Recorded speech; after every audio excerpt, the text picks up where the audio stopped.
It was cornerbacks day as far as talking to them at the podium at the Combine. I'm Chris Carter, joined by Mike DeFabo of The Athletic. Here on the Locked On Steelers podcast, we'll break down everything we saw and heard. It's going to be a fun episode here on the Friday episode. Let's get into it. You are Locked On Steelers, your daily Pittsburgh Steelers podcast, part of the Locked On Podcast Network, your team every day.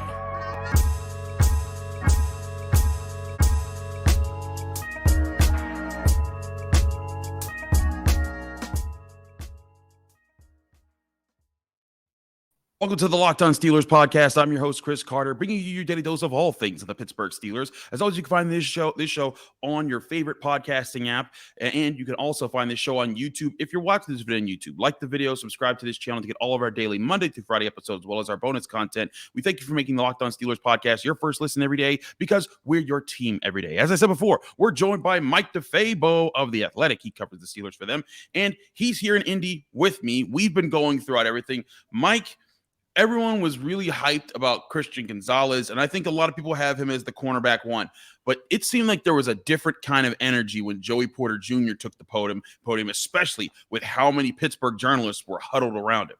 Well, there's a different type of energy, and definitely some you heard some Dans and things along those lines with the Pittsburgh accents. But, I think a lot of people around Pittsburgh and Steelers fans are intrigued by the notion of the Steelers drafting Joey Porter Jr. And I feel like maybe you could write it off and be like, well, this is just sentimental, or this would just be a good storyline.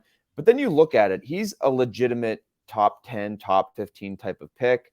He's clearly one of the top 3 corners in this draft. He has a lot of things that the Steelers would like in terms of the ability to play press man coverage. Yeah. They say he's extremely physical, maybe even too physical is the knock on him. So this is more than just like some fan fantasy type of thing. If he's still available when the Steelers are picking at 17, that would objectively be, I think, a very good selection for them.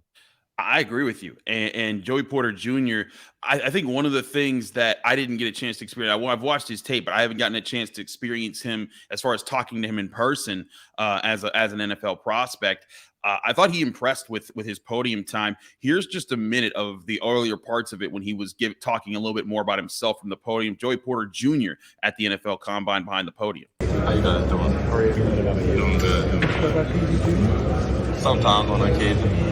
Hey, Joey, what would it mean to you to be taken by your dad's team?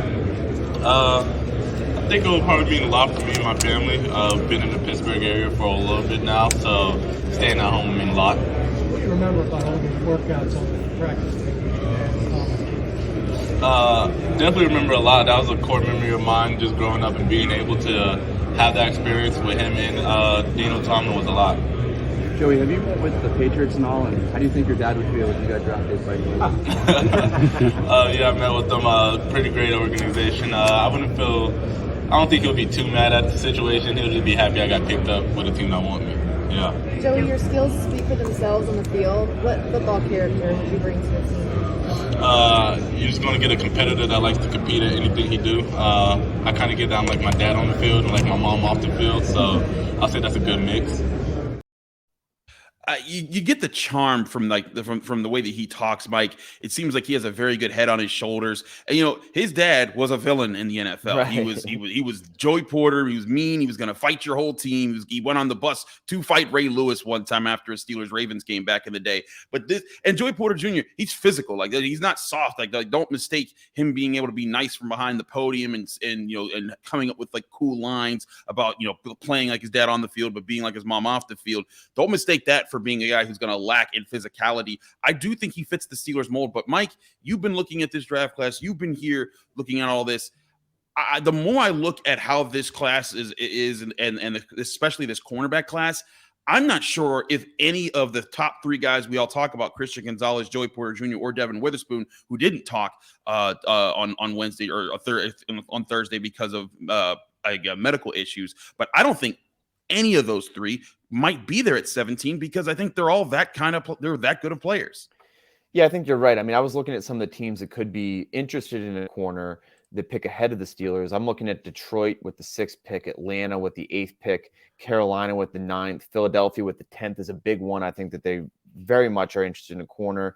New England with 14, Washington with 16. So I just named 1, 2, 3, 4, 5, 6 teams, and there's 3 corners we're talking about. So What I think that if you're the Steelers and you're interested in one of those guys, you hope happens is you could convince yourself that this is a very deep cornerback draft. And because of that, if you're picking earlier, you could say, well, we'll get one later on. There's still going to be a lot of good ones. That would be a good scenario for the Steelers, where other teams look at this as such a deep position group that maybe they decide to address it later in the rounds and you end up getting one of those top 3 guys. No, I'm right with you on that. And I think it's one of those things every week I get a question that's like, Chris, I mean, the Steelers are bad at drafting defensive backs. They're terrible at it. And it doesn't matter. They shouldn't draft. I'm like, but when you see a top tier talent, right, and you get the chance, you got to go after it. And yeah, sure, they've missed on a few, but they also hit with Cameron Sutton. And he's a guy that they're trying to re-sign so that he can kind of be the mentor for whoever they draft this year. I do feel you, though. I do think this is a class. We're going to get to some of those guys in the second segment. I do feel you, though, that the Steelers should not feel hard-pressed to have to trade up to get one of these cornerbacks. They're in a position where they have enough day 2 picks that if the top corner's gone by 17, they can pick something else, trade back, do whatever. But I think that there are guys on day 2, especially in the second round and even maybe in the third round, where they can get guys who could be really good starters for them. Yeah, I think that would be the hope. Going back to your point, though, about the Steelers and their history with first-round guys, my counterpoint to that, because I did consider that as well, is this is different. This is going to be, Omar Khan is going to be the key decision maker after Kevin Colbert was in that position for a long time. You've got Andy Weidl setting the draft board. That's a brand new name. You've got a relatively new defensive back coach in Grady Brown, who's going to be working with this guy and be responsible for his development. So I think it's difficult to just say, well, this is the Steelers' history. And it's always going to be like that when you have different decision makers and different coaches who are going to be influencing this player.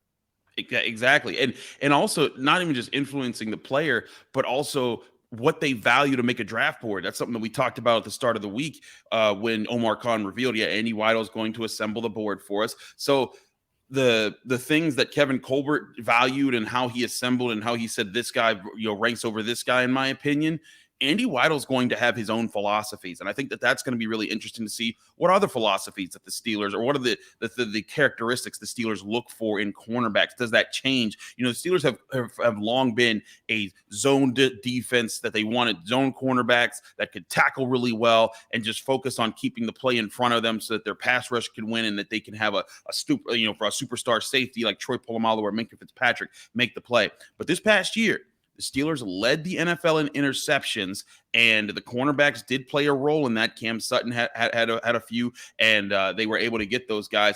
I do think that Terrell Austin, who was their DB's coach and is now their defensive coordinator, he's going to want to some guys that are ball hawks that attack a little bit. I want to talk to you, Mike, about maybe some of the less obvious guys. The Porters, the Gonzalez and the Witherspoons. Everyone knows them. But I think we could talk a little bit more about the other guys here. We'll do that in just a minute here on the Locked On Steelers podcast. But first, I'd like to tell you guys about our great sponsors, because this episode is brought to you by Built Bar. Built Bar is the delicious treat, the awesome protein bar that tastes like a candy bar.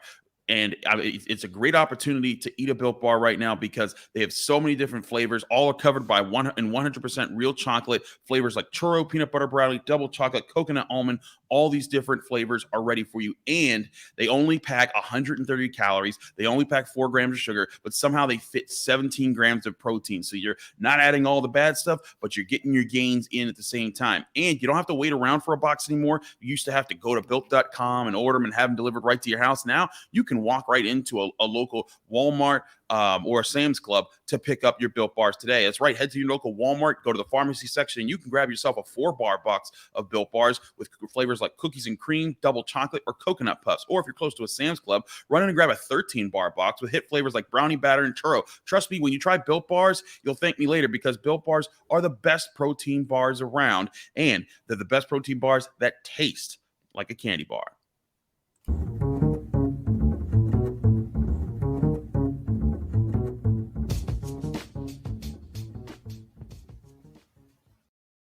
Back here on the Locked On Steelers podcast, I'm your host, Chris Carter, joined by Mike DeFable of The Athletic. Mike, let's talk about some of these other cornerbacks and just how far the Steelers could realistically go to get a starter. Would I be crazy to say that even if they waited until the 80th pick, that there could be a cornerback on there who could eventually become a starter, and even a very good starter for the Steelers at the cornerback position? Yeah, as we had talked about earlier, this cornerback class is considered maybe the deepest position group in the entire draft. So you're still going to get some quality guys later on in the draft. I guess for me, the thing is, we were just having that discussion about the Steelers' history of drafting and developing corners. That's where you obviously have risk for any player, but that's where I start to think more about the Steelers' history is if you're waiting until later in the draft. And so I do wonder that, but there definitely are some names to know and some players to be interested in. We were talking about Joey Porter Jr. because of his family bloodline. Another guy who's interesting to me along those lines is Caillou Blue Kelly. He's rated by the Athletics draft analyst as the 9th best corner. He's from Stanford. And not only did his dad, Brian, play in the NFL, he actually played for Mike Tomlin when Mike Tomlin was with the Tampa Bay Bucks. So I think that he's a guy that the Steelers talked to at the Senior Bowl down in Mobile, Alabama. Another guy along those same lines, Tyreek Stevenson from Miami. But then you've got the whole range of guys from South Carolina, Cam Smith, from Maryland, Deontay Banks, Georgia, Keely Ringo, Mississippi State, Emmanuel Forbes, Utah, Clark Phillips. So there's definitely a lot of corners worth considering this draft for sure. I think so too. I really like Emmanuel Forbes. He was one of and the other thing that I think got confirmed by all the reporters doing their jobs and going around the stations with the secondary day.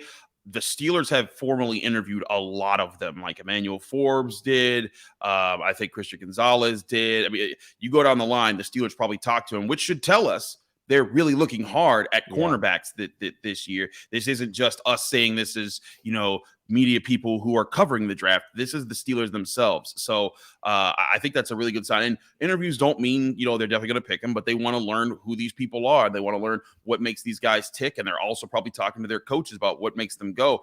One of the guys who I think is shooting up draft boards is Julius Brents out of Kansas State. If you've been listening to this show going back to the Senior Bowl, I was really big on how he performed at the Senior Bowl. I got a chance to talk to him at the podium today on Thursday. And I thought I liked his answer to my question. Here's a quick blurb from Julius Brents, the cornerback from Kansas State. Fluidity. Typically you see in bigger guys, not as fluid. The bend isn't always there. I feel like I possess all those tangibles. Just my explosion and being able just to flip my hips and making plays on balls. That shows on film. But now tomorrow, it's the gymnastics and the underwear showcase. So just going out there and competing, man. Been doing it my whole life. Julius Brents was really the gymnastics and underwear showcase. I mean, that's kind of what it is. It's showing how nimble they are. But he was talking about how, and my apologies, I did cut off the video early of my asking the question, but I was trying to get this in there for us. But the question I was basically asking was like, hey, like you mirrored very well. What are you going to try to show at the combine to kind of, continue wowing the teams out here? And he talked about fluidity. He talked about, flipping his hips. And that's where I think this class is very unique. There are a lot of guys in this draft class who are, I think, bigger corners. They have a little bit more size to Julius Brents, one of those guys at 6'4". There's a lot of 6'2" guys, but these are guys who aren't relying on their size to win a lot. Julius Brents, I think one of the best things he does is when a guy's in front of him, he's using his feet. Like, he's trying to be quick and choppy with his steps. He's trying to be, have as many steps as he can to get into the right spot and to make sure that he's adapting to what his opponent is doing, mirroring their moves. And I think that's where he could really show off. But there's other guys like Emmanuel Forbes who I think is really great at attacking the ball. You mentioned Caillou Blue Kelly and Clark Phillips, who had a lot of confidence when he was at the podium as well. And all these guys are different guys. Some can fit outside, some can fit slot, some can do both. But I think again, this is the kind of field where the Steelers are dealing with here, which again reinforces what we're saying. I don't think 17 has to be the cornerback move unless one of those top guys falls to you. Yeah, I think that you're only using that 17th pick probably if one of the top 3 guys is there. I'm not sure that the others have that like high first round grade, but there definitely are some other guys who are worth considering later in the first round, or if you're in a trade back situation. Another guy who's here, you're talking about guys who are big. I used to cover Purdue, and Corey Trice got an invite from Purdue, and he's 6'3", 215. And I remember when he signed at Purdue, Jeff Brom, the coach, said, when he fills out, he's going to be the first guy we let off the bus because he's going to be that big, intimidating type of guy. And he is a massive player, and he's kind of like a fringe guy. He would be more of like a 6th, 7th round type pick, but he does have the size, and you wonder, what'll end up happening with a guy like him too. Yeah, I think size does help, and if you're able to be a great athlete with size, it makes you that much more dangerous. We see that in all sports. But yeah, again, I look at this cornerback class, the athleticism that's going to be before it. This episode is the Friday episode. We're recording this on Thursday, of course. We're seeing the defensive lineman run. We saw Pitt's defensive tackle, Kalijah Kancey, run the fastest ever DT 40-yard dash time at 4.67. I am very intrigued to see if we see any record breakers like that in the cornerback room. You wonder about Christian Gonzalez, for example. He's got a bloodline with sprinters in his family. His sister was an Olympic sprinter, and he's actually married to David Blau, she's married to David Blau, former Purdue quarterback, who's now kind of a journeyman, journeyman backup. And so kind of, he was talking about the idea of maybe one day going against David Blau in an NFL football game, which would be kind of interesting. But he's got the pedigree and he's got the genetics for sure with some sprinters in his family. No, yeah, he does. And that's the thing. Christian Gonzalez is going to wow there. And here's the thing. If Christian Gonzalez does wow, like if he runs like a 4.3 something or something crazy like that, yeah, like forget any mock drafts we've ever done where he's been available to the Steelers. Like already, I don't think it's likely that he falls that far. But even if he does that, yeah, he's gonna be like top 10 pick material. Someone's gonna make him, the next cornerback of the future. But again, this is where it could come down to, don't just watch the 40-yard dashes, but watch the shuttles, watch the cones. When guys are showing how explosive they are, how quick they are in space, and the drills. That's what's going to be really interesting, because that's when I think, guys like Keller Ringo out of Georgia, what does he do? Clark Phillips, how quick is he? And, what can he put together? Emmanuel Forbes, again, I really like his ball skills. Like if he's showing that off and he makes that kind of impression, I think teams are going to be looking for their corners that they can kind of place anywhere when it comes to the field. And the Steelers, like I said, with Cam Sutton, especially if they bring him back, and I think that's a priority, and we've talked about how I think it's a likelihood that they even bring him back. If they get an outside corner, that's fine, because you know what? Cam Sutton can go to the slot. If they get a slot corner, that's fine, because Cam Sutton can play outside, and and they'll still have Levi Wallace, presumably him, and other guys like James Pierre, and we'll see what other cornerbacks they keep around. But Mike, what would you say if someone told you the Steelers should double dip, maybe not with the first pick in another cornerback, but if they got between the 2nd and 4th rounds, because they have 4 picks throughout the 2nd and 4th rounds, that 2 of those picks were corners? Would that be wise, or do you think that they can address one with one, but they have plenty of other needs that they got to attack with these picks? Yeah, I mean, we have seen the Steelers address one position group with multiple picks. I think back to like last year, for example, getting George Pickens, then also Calvin Austin in the 2nd and 4th rounds, respectively. They did it back when they got Artie Burns and Sean Davis. They picked 2 defensive backs within the same draft higher up. So it wouldn't be, it would make some sense. And then it would make some sense, especially because of, as we mentioned, there are so many talented corners that if you do still feel like he's best available, take him. That said, I think I would lean towards no, because of the fact that the Steelers have so many needs. I think offensive line is an area that they need to upgrade. Inside linebackers is an area they need to upgrade. I think that they need to plan for Cam Hayward starting to get a little bit older and his production falling off, and to have a plan at the defensive line. So, I think that it would depend on how the board breaks, but I would lean probably towards that they need to maybe kind of spread out the talent a little bit to different positions. I hear that. Let's talk more about those other positions in a minute here on the Locked On Steelers podcast, because I do think that's where we can get some interesting thoughts on building and kind of looking at this class and where some strengths are that the Steelers could pick on. We'll address that right here on the Locked On Steelers podcast right after this.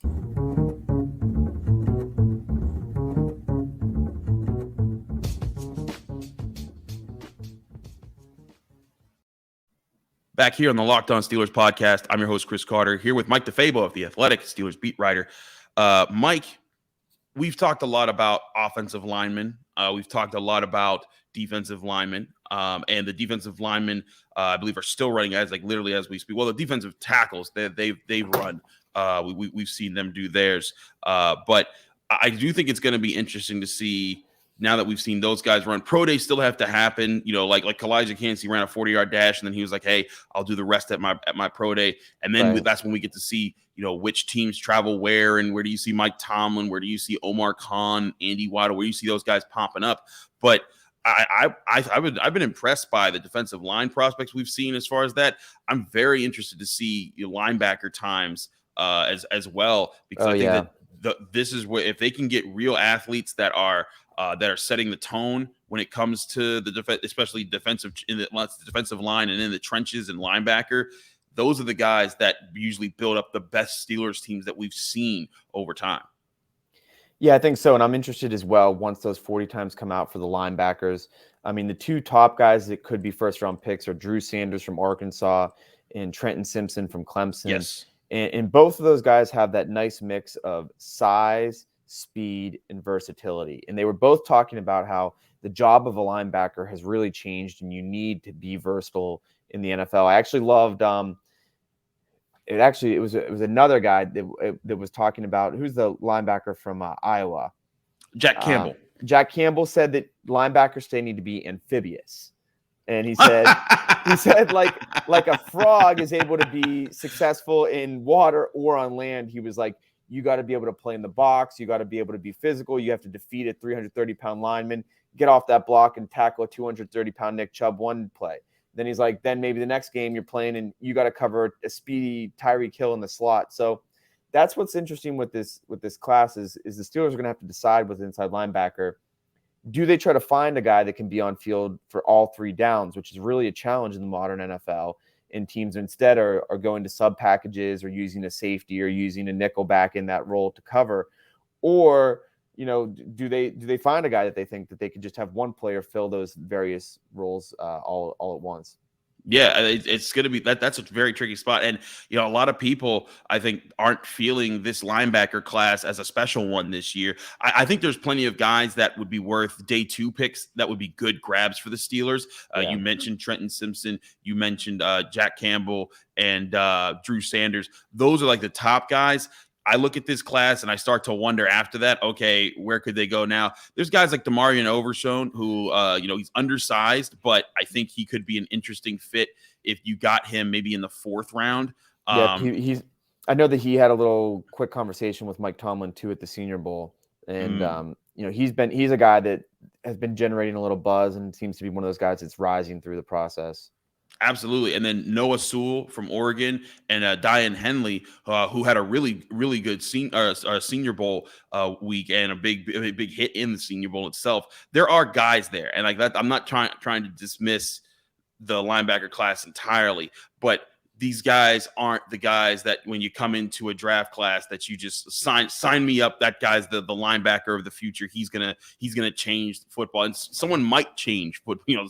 Like we've been surprised several times in the NFL draft with guys who kind of poked up. But I think linebacker is another position where, again, it sounds cool to double up at cornerback, but if you can get a really good cornerback, a really good linebacker, a really good defensive lineman, really good offensive lineman, you just added 4 spots to this roster that are in positions of serious needs when you're trying to build. And again, these are all going to be guys on rookie contracts for the next 4 years. If you're able to hit in that range, that gives Omar Khan so much more flexibility, because then they're not having to pay, $10 million for a free agent to come in for a year to fill those positions. They're able to use that money to say, hey, you know what? Instead of paying, for, and not that these players are bad, but instead of paying, $13 million for Miles Jack and $8 million for Larry Ogunjobi, because we filled those positions, we can go out and say, let's go get a $20 million free agent. Let's go get one of the bigger guys out there, or let's make sure we keep the stars that we've drafted earlier that are going to be harder to pay, like an Alex Highsmith right now. I think that the Steelers are talking about.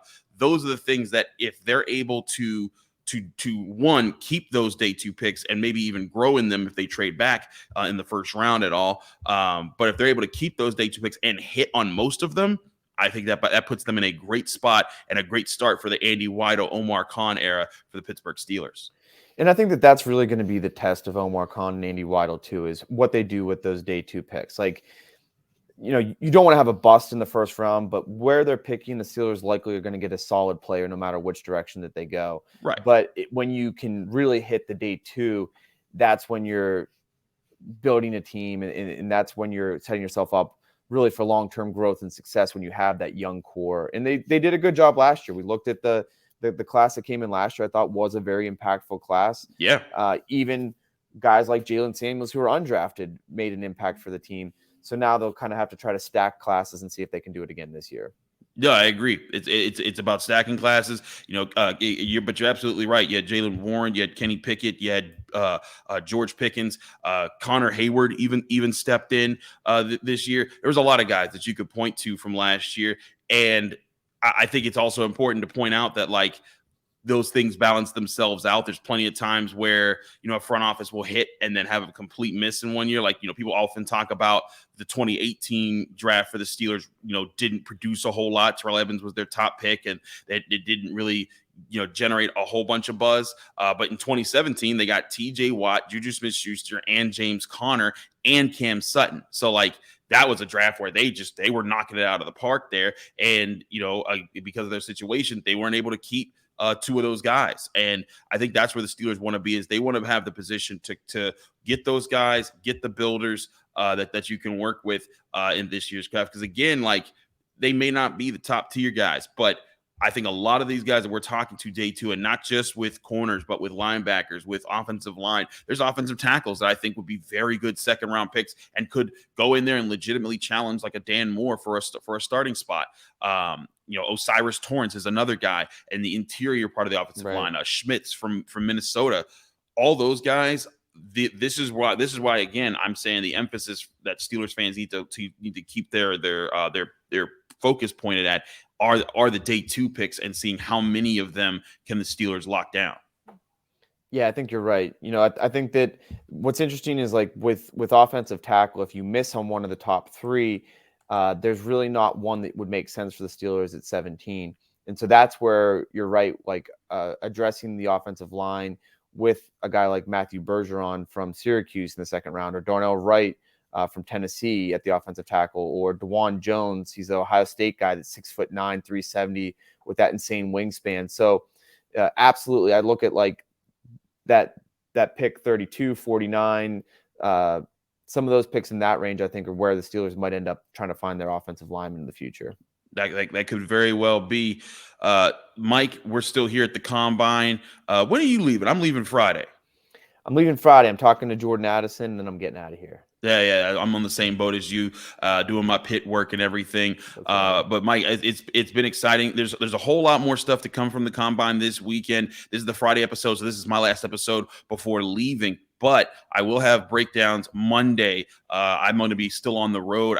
Next week, I will be in Greensboro, North Carolina, because I'll be covering Pitt basketball in the ACC tournament. So with that being said, I'll be there. So I'll still be recording, but we'll be going over more of all the final results of the Combine next week. So stay tuned for that right here on the Locked On Steelers podcast. Thanks so much for tuning in. Mike, let people know they can find you, follow you, and get more of your work. Yeah, absolutely. I keep it easy. You can just find me on Twitter at Mike DeFabo. That's DEFABO. And catch all my work in The Athletic as well.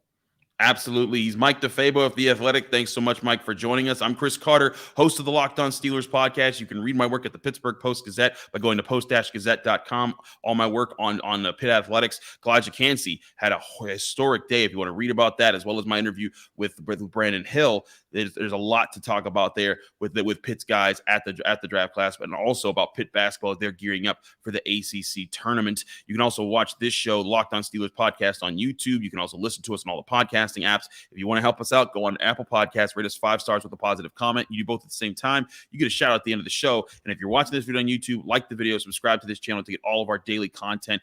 Thanks again for checking out the Locked On Steelers podcast. Have a great weekend. We'll be back next week on Monday, breaking things down on what happened at the NFL Combine.